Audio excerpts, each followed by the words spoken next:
आज की इस ऑनलाइन क्लास में सभी नवी कक्षा के राष्ट्रभाषा रखने वाले छात्र छात्राओं को हार्दिक स्वागत और अभिनंदन।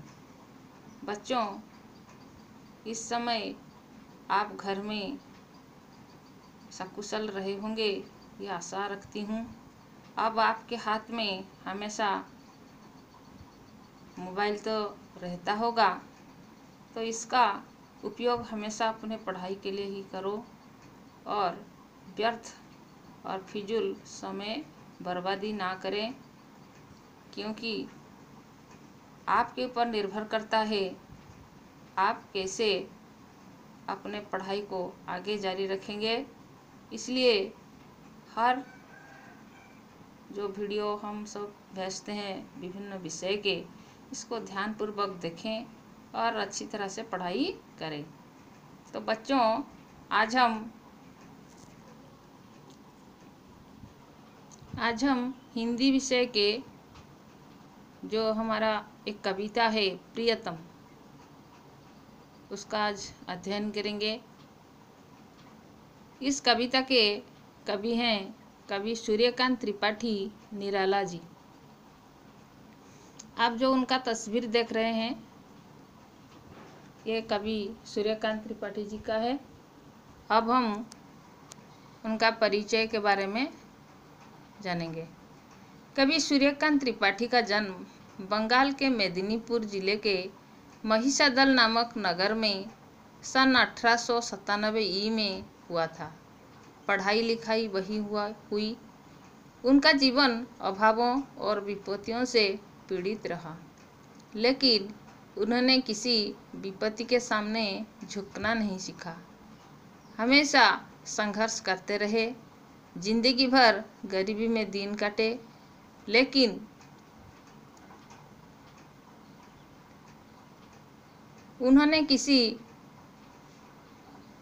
हमेशा संघर्ष करते रहे। वे हिंदी, संस्कृत, बंगला आदि अनेक भाषाओं के पंडित थे। संगीत के अच्छे जानकार थे। वे छायावादी युग के कवि थे। उन्होंने मुक्त छंद में कविता लिखना भी आरंभ किया। प्राकृतिक दृश्यों, मानवीय भावों तथा भारतीय संस्कृति को अपने काव्यों का विषय बनाया। अन्याय, अत्याचार व संकीर्णता के प्रति सदा विद्रोही बने रहे। परंपरा से हटकर उन्होंने नूतनता को अपनाया। दीन दुखी पीड़ित जनता के प्रति गहरी सहानुभूति व्यक्त की। उनकी कविता में जीवन संग्राम में लड़ने की प्रेरणा निहित है। उनकी रचनाएं हैं परिमल, गीतिका, अनामिका, कुक्कुरमुत्ता, अणिमा, बेला, नए पत्ते, अपरा आदि काव्य संग्रह, अलका, प्रभावती, निरुपमा आदि उपन्यास, चतुरी चमार, शुकुल की बीबी आदि कहानी संग्रह तथा प्रबंध प्रतिभा निबंध संग्रह। बच्चों, ये जो कविता है प्रियतम, इसमें कवि खूब सुंदर भाव से नारद जी और विष्णु भगवान के जरिए एक सुंदर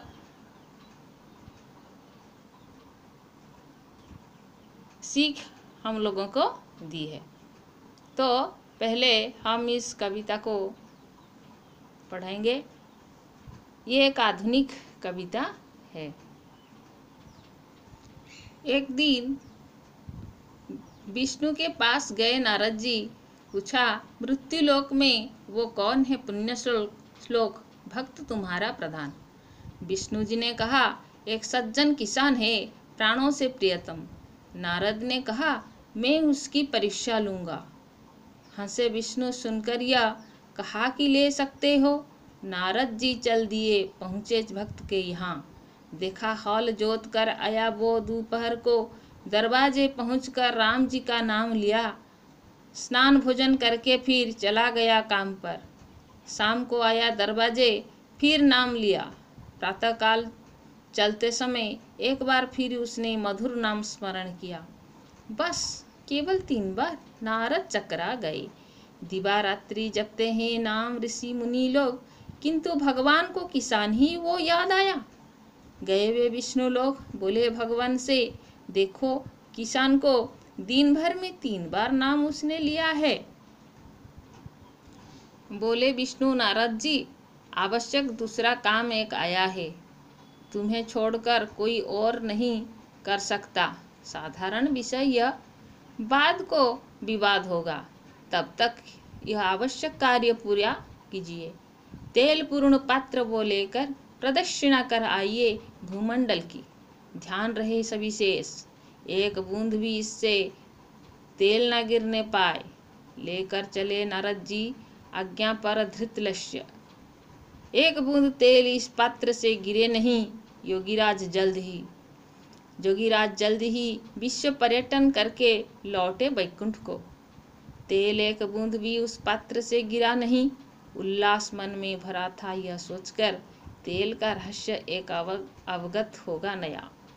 नारद को देखकर विष्णु भगवान ने बैठाया स्नेह से कहा, बतलाओ पात्र लेकर जाते समय कितनी बार नाम इष्ट का लिया? 1 बार भी नहीं। शंकित हृदय से कहा नारद ने विष्णु से, काम तुम्हारा ही था, ध्यान उसी से लगा, नाम फिर क्या लेता हो? विष्णु ने कहा, नारद, उस किसान को भी काम मेरा दिया हुआ है, उत्तरदायित्व कई लदे हैं एक साथ, सबको निभाता और काम करता हुआ नाम भी वो लेता है, इसी से है प्रियतम। नारद लज्जित हुए, कहा यह सत्य है। बच्चों, नारद जी भगवान विष्णु के सबसे बड़े भक्त हैं, हम ये जानते हैं। इसलिए नारद जी के मन में ये जानने के लिए प्रबल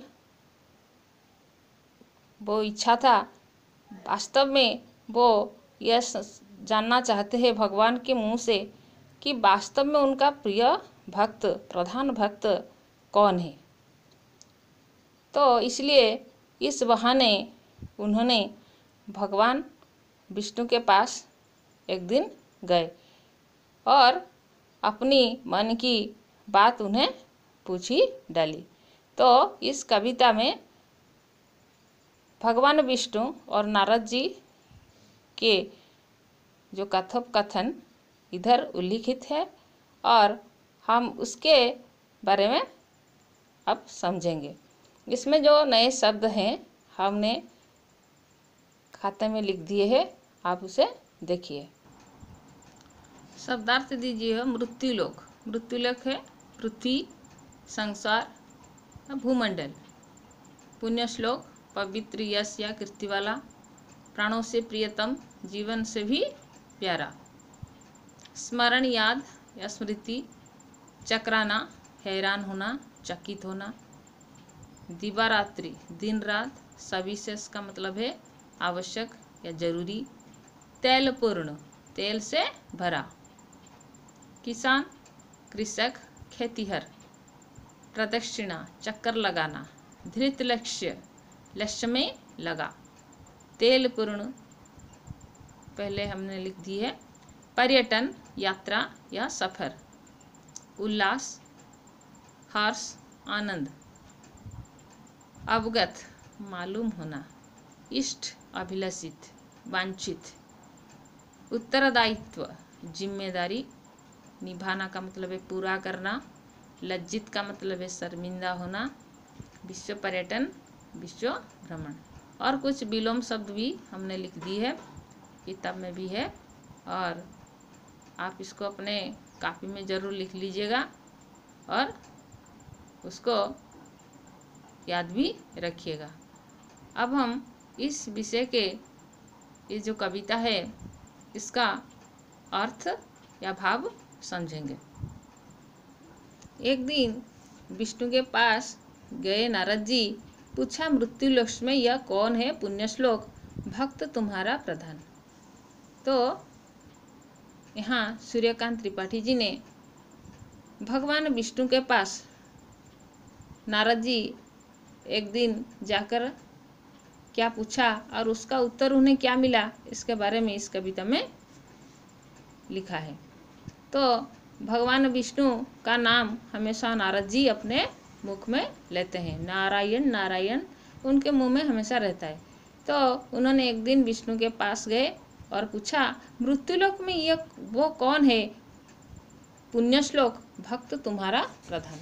पुण्यश्लोक का मतलब क्या है? पवित्र यश या कीर्ति वाला व्यक्ति। तो उनको यह जानने की इच्छा हुई, देवलोक में तो वो सबसे श्रेष्ठ भक्त है, मृत्युलोक यानी जो पृथ्वी में सबसे प्रिय भक्त कौन है भगवान का? विष्णु जी ने कहा, एक सज्जन किसान है, प्राणों से प्रियतम। सज्जन का मतलब है साधु, अच्छा व्यक्ति को सज्जन कहते हैं।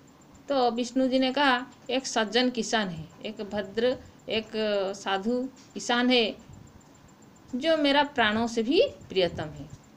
नारद ने कहा, मैं उसकी परीक्षा लूँगा। नारद भगवान विष्णु का जो परम भक्त नारद जी वो पूछ रहे थे, उन्होंने कहा, मैं उस किसान की परीक्षा लूँगा। हंसे विष्णु सुनकर यह, कहा कि ले सकते हो। तो विष्णु मुस्कुरा उठे, हंस पड़े और कहे, ले सकते हो, बेझिझक आप ले सकते हो उनका परीक्षा। नारद जी चल दिए, पहुँचे भक्त के यहाँ। तो नारद जी चल पड़े जो मर्त्य लोक में, वो जो किसान के यहाँ, जो कि विष्णु के सबसे प्रियतम है। तो वो पहुँचे किसान भक्त के यहाँ। तो देखा, हल जोत कर आया वो दोपहर को। तो किसान क्या कर रहा था? अपने हल बैल लेकर अपने खेत को गया था और वहाँ से लौटा। हल जोत कर आया वो दोपहर को। दोपहर के समय वो अपने हल बैल को लेकर अपनी खेत जोता था। और हल बैल के साथ जोतना का मतलब है, हमारे उड़िया में बोलते हैं हड़ो करीबा। तो वो किसान हल बैल लेकर खेत में गया था और वहाँ से काम खत्म करके दोपहर को घर को लौटा। दरवाजे पहुंचकर राम जी का नाम लिया। जैसे ही वो अपने घर के दरवाजे पहुंचा तो अपने मुख में हे राम कहा। तो स्नान भोजन करके फिर चला गया काम पर। तो फिर से वो आया और घर में स्नान किया, भोजन किया, फिर अपने काम पर चला गया। शाम को आया दरवाजे, फिर नाम लिया। जैसे ही वो दिन भर काम किया और जैसे ही शाम को घर के दरवाजे पर आया, फिर से भगवान का मधुर नाम को स्मरण किया। प्रातःकाल चलते समय एक बार फिर उसने मधुर नाम स्मरण किया और वो शाम होते ही दरवाजे के निकट आया, फिर भगवान का नाम लिया और रात को खा पी कर सो गया। फिर जब प्रातःकाल सुबह जब उठा, चलते समय फिर एक बार भगवान का मधुर नाम को स्मरण किया। बस केवल 3 बार। नारद चकरा गए। तो नारद जी देख रहे थे वो भक्त कितने बार भगवान का नाम लेता है। तो वो गिनती कर रहे थे वो कितने बार नाम लिया दिन भर। तो बस केवल 3 बार। नारद चकरा गए। बस 3 बार ही नाम लिया, उससे वो उसी के बल पर वो इतना श्रेष्ठ भक्त बन गया। भगवान का प्रियतम भक्त कैसे बन सकता है? वो उनका दिमाग थोड़ा चकरा गए। वो समझ में नहीं आया। वो चकित हो गए, हैरान हो गए। वो चकरा गए का मतलब है हैरान होना। दिवारात्रि जपते हैं नाम ऋषि मुनि लोग। कहले ऋषि मुनि लोग दिवारात्रि भगवान का नाम लेते रहते हैं, उनका जाप करते रहते हैं। एक भी पल वो बिना नाम लिए नहीं रहते। और ये 3 बार सिर्फ नाम लिया, किंतु भगवान को किसान की ही याद आया। इतने मुनि ऋषि जो दिन रात उनका नाम लेते हैं, उनका जाप करते हैं, उनका ध्यान करते हैं, उन लोगों में से कोई उनका श्रेष्ठ भक्त नहीं बना। ये गरीब किसान जो कि सिर्फ 3 बार ही भगवान का नाम लिया, वो उनका श्रेष्ठ भक्त बन गया। गए वे विष्णु लोक, बोले भगवान से, देखो किसान को दिन भर में 3 बार नाम उसने लिया है, तो वो और नहीं रह सके मृत्युलोक में, और वो भगवान को भेंट करने के लिए विष्णु लोक गए। बोले विष्णु, नारद जी, आवश्यक दूसरा काम एक आया है, तुम्हें छोड़कर कोई और नहीं कर सकता। साधारण विषय यह, बाद को विवाद होगा, तब तक यह आवश्यक कार्य पूरा कीजिए। तेल पूर्ण पात्र यह लेकर प्रदक्षिणा कराइए भूमंडल की, ध्यान रहे सविशेष, एक बूंद भी इससे तेल ना गिरने पाए। तो उन्होंने यह कहने के लिए जब भगवान विष्णु के पास गए, तो भगवान विष्णु ने कहा, नारद जी, आवश्यक एक दूसरा काम है आपके लिए। वो उन्होंने उनका बात नहीं सुना और कहा, एक आवश्यक कार्य है, इसलिए तुम्हें छोड़कर कोई और नहीं यह काम कर सकते हैं। तो साधारण विषय है, बाद को विवाद होगा। कल आप जो प्रसंग लेकर आए हैं वो बाद को इसके बारे में हम चर्चा करेंगे, विवाद करेंगे, परंतु ये जो कार्य में हम तुम्हें दे रहे हैं, क्योंकि आपके सिवा कोई यह कार्य कर ही नहीं सकता। एक तेल पूर्ण पात्र यह लेकर प्रदक्षिणा कराइए भूमंडल की, ध्यान रहे सविशेष, एक बूंद भी इससे तेल ना गिरने पाए। तो उन्होंने कहा, आप इसको इस तेल पूर्ण पात्र लेकर, इसके जो पात्र है उसके भरा हुआ था उसमें तेल, तो जैसे थोड़ा सा हिले तो उससे तेल गिर सकता है, थोड़ा सा इधर उधर हम हो गए तो अनमना हो जाए तो तेल गिर सकता है। इसलिए आप उसको विशेष ध्यान रखिएगा, एक भी बूंद तेल उस पात्र से ना निकल पाए। लेकर चले नारद जी आज्ञा पर धृतलक्ष्य। तो नारद जी को उन्होंने कहा, आप इस तेल पूर्ण पात्र को लेकर सारा भूमंडल यानी पृथ्वी लोक को भ्रमण करके आप आइए, परंतु विशेष ध्यान रखिएगा, भ्रमण करते समय आपको ध्यान रखना है इस तेल पूर्ण पात्र से एक बूंद भी तेल ना गिर पाए। लेकर चले नारद जी आज्ञा पर धृतलक्ष्य। धृतलक्ष्य का मतलब क्या है? लक्ष्य में लगा। तो भगवान ने काम दिया है, उसको तो मना नहीं कर सकते, इसलिए उन्होंने अपने लक्ष्य पर चला। एक बूंद तेल इस पात्र से गिरे नहीं।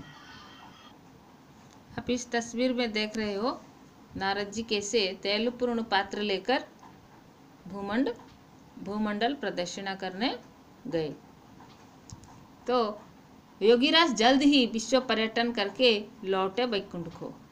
तेल एक बूंद भी उस पात्र से गिरा नहीं। उल्लास मन में भरा था यह सोचकर तेल का रहस्य एक अवगत होगा नया। तो वो बड़ी ध्यानपूर्वक भगवान का कार्य पूरा किया और विश्व पर्यटन करके लौटे वैकुंठ को। तेल भी एक बूंद तेल भी नीचे नहीं गिरा था।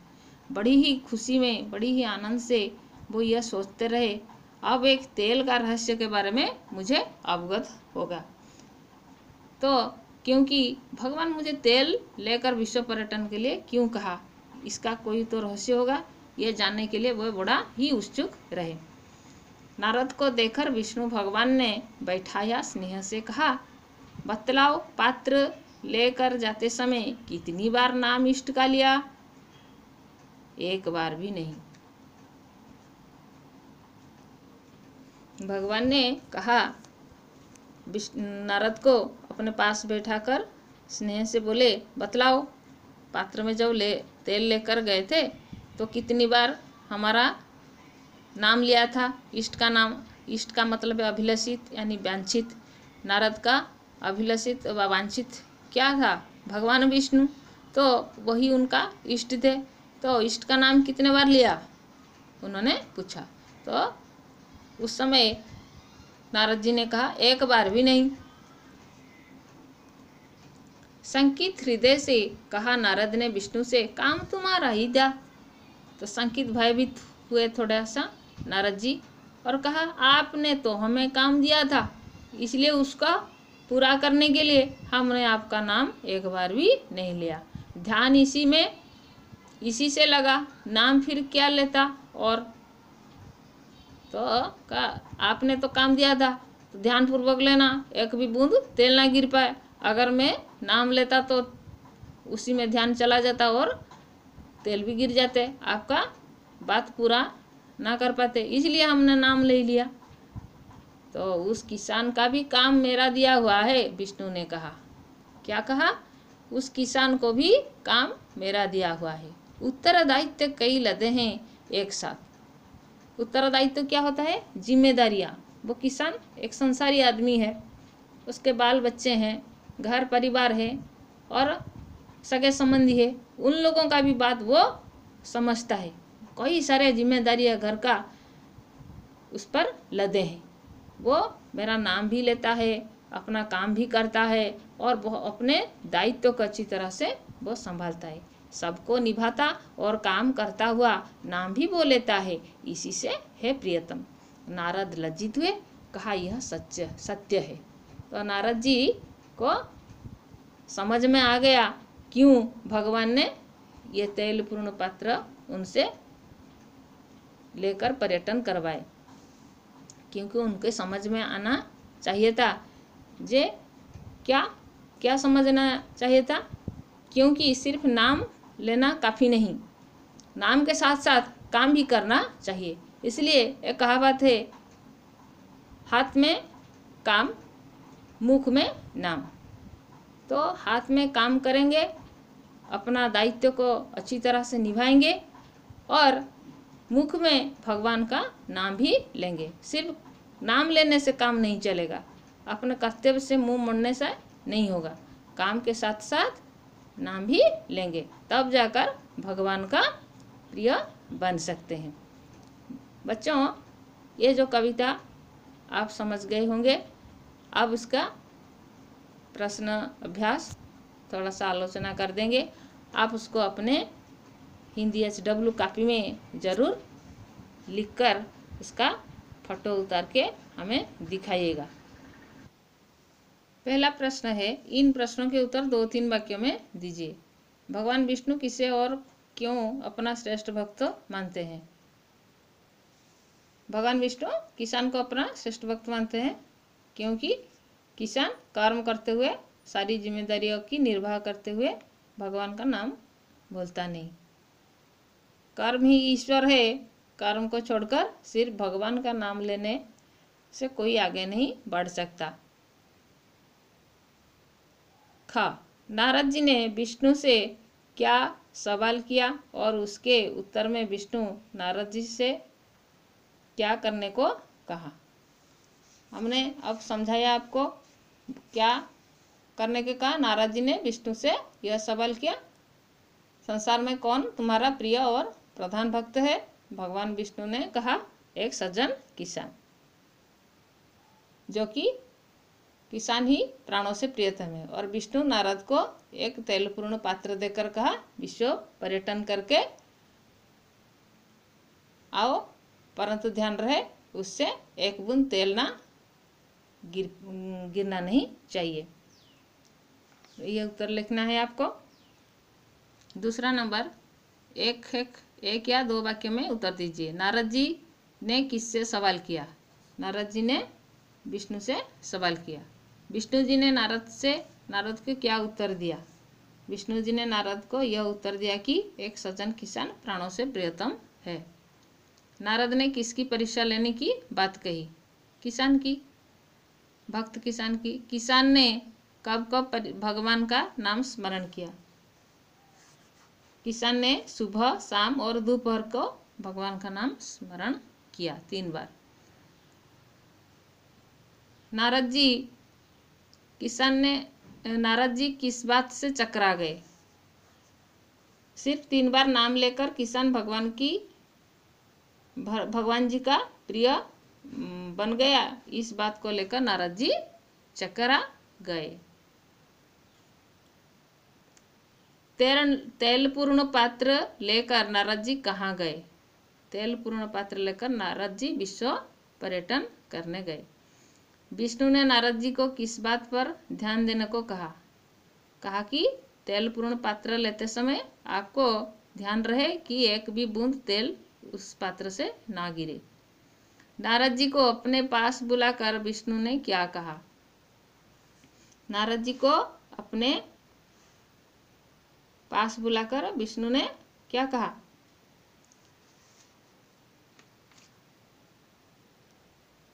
विष्णु ने कहा कि तेल पात्र लेकर जाते समय आपने कितनी बार अपना इष्ट का नाम लिया?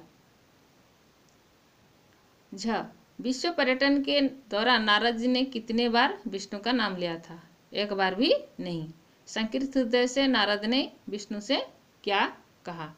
संकीर्त हृदय से नारद ने विष्णु से कहा कि कभी भगवान का नाम उन्होंने जाते समय कभी भी भगवान विष्णु का नाम नहीं लिया था, इष्ट का नाम जाप नहीं किया था। विष्णु ने किसान को क्यों प्रियतम कहा? क्योंकि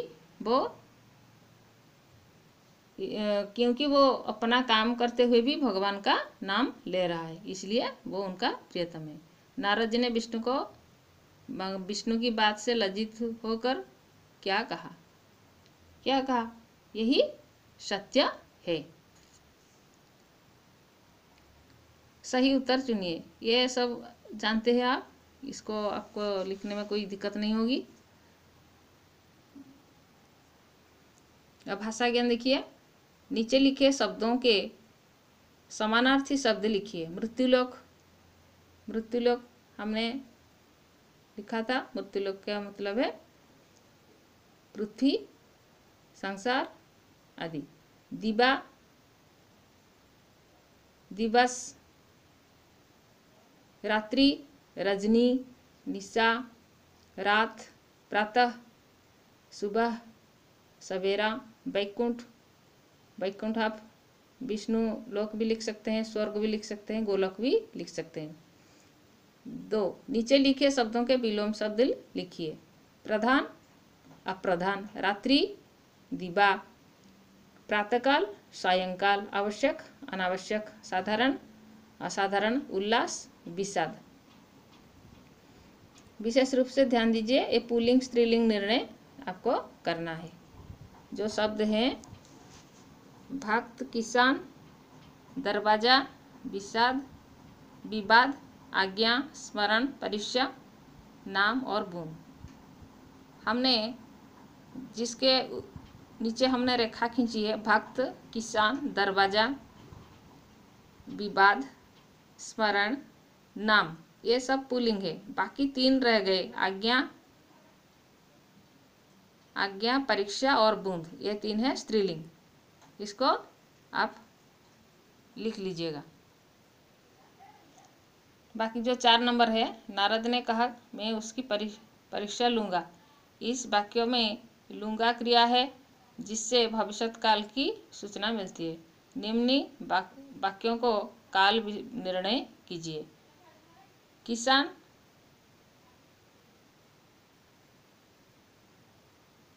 शाम को घर लौटा। ये कौन सी काल में है?